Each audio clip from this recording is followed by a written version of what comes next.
There's a small stretch of farmland in Macon County, Alabama, where the United States government once let hundreds of men die of a disease it knew exactly how to cure.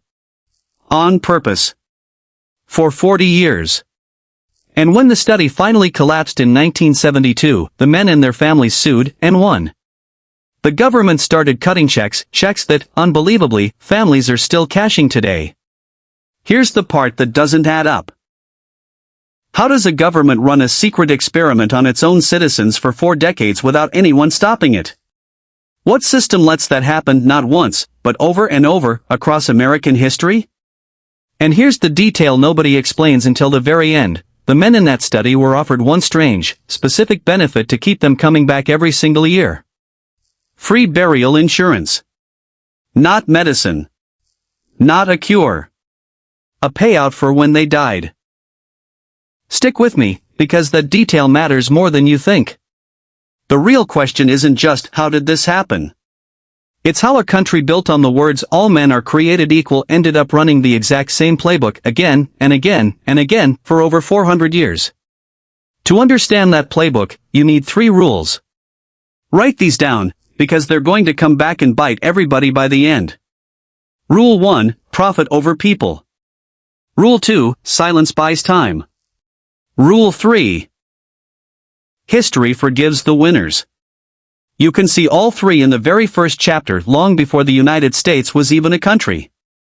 European settlers didn't just discover a continent that was already home to millions of people. They built a legal fiction to justify taking it, a set of ideas historians now call the doctrine of discovery, which basically said, if you plant a flag here first, it's yours. Doesn't matter who was already living on it. Profit over people, remember? By 1830, that idea had a law attached to it, the Indian Removal Act, and a name attached to the horror it caused, the Trail of Tears. Roughly 60,000 Cherokee, Muscogee, Seminole, Chickasaw, and Choctaw people were forced to march thousands of miles west, in winter, with almost no food or shelter. Think of it less like a relocation and more like being evicted from your house at gunpoint, then marched across 3 states with your kids, in the snow, while soldiers watch. Thousands died on that walk. Children buried on the side of the road, in unmarked ground, because there wasn't time to stop. And when it was over, the land got sold off, cheap, to settlers who never asked where it came from. That's Rule 3 already kicking in. History forgives the winners. But this was just the opening move. So if the land was the first theft, what powered the economy that grew on top of it? Cotton. And cotton ran on something the country didn't want to say out loud. Forced human labor, on a scale that built entire cities. But sir, the Declaration says all men are created equal. It does. Write that down. Then get back to work. That's not a real transcript. It didn't need to be.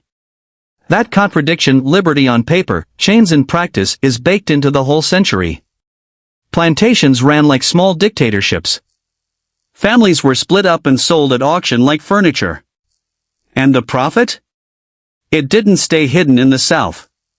It funded banks, insurance companies, and universities up north too. Everybody forgot to ask where the money came from. Silence buys time. It took a war that killed more Americans than every other American war combined, over 600,000 people, to even start unwinding it. And unwinding is generous. What followed was another 100 years of legal segregation, sharecropping that looked suspiciously like slavery with extra paperwork, and violence used specifically to keep the old rules in place. Okay, new century, same rules, different costume. How does a country that just fought a war over forced labor turn around and do the exact same thing to immigrant workers, in broad daylight, in New York City? Fast, ugly facts, back to back. By 1900, over 1.5 million American children under 15 were working full-time in mines, in mills, in factories.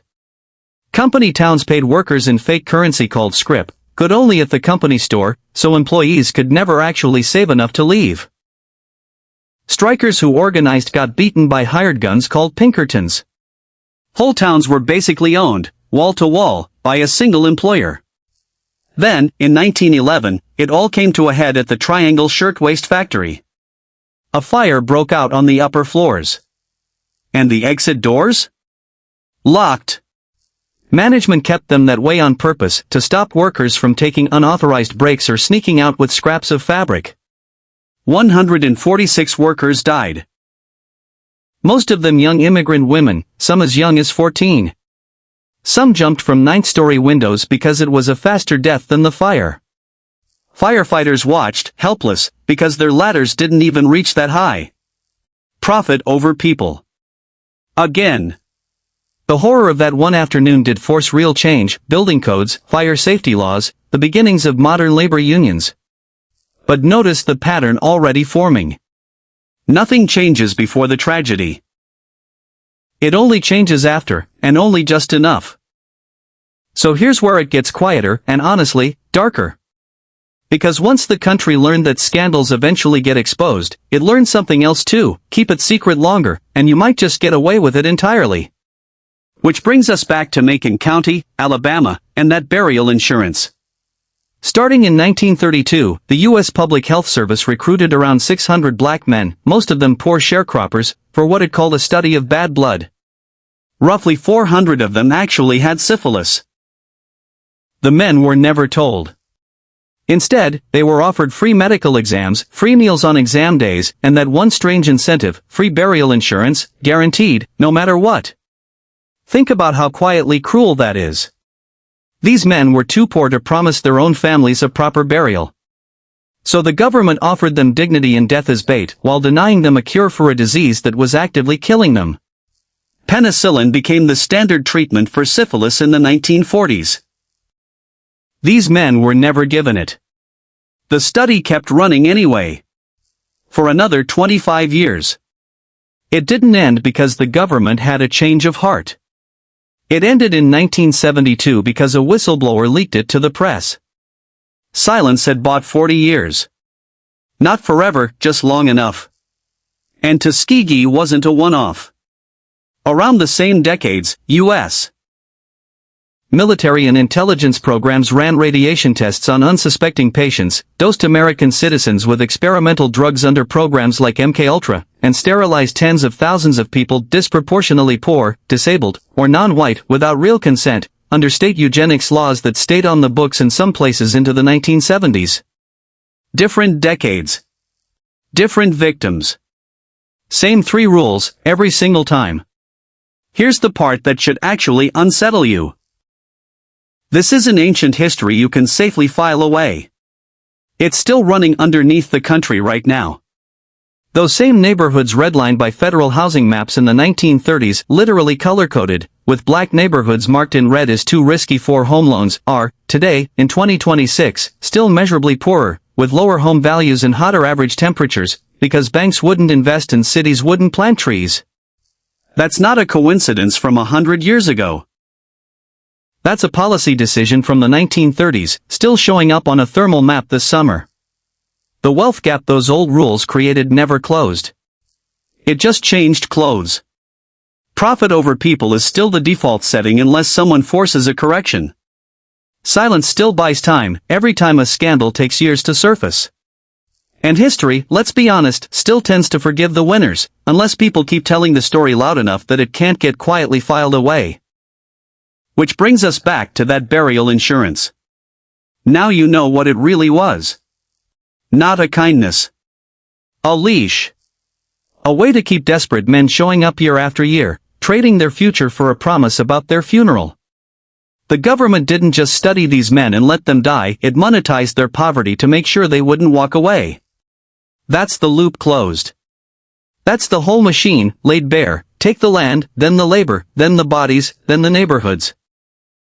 And count on silence to cover the rest. So, real talk out of everything in this video, which one actually made you stop and go, wait, that's real? Drop it in the comments, I read every one. And if you want the story of the town the US government secretly built, then secretly abandoned, and pretended never existed, that video's linked right there. You're not ready for that one.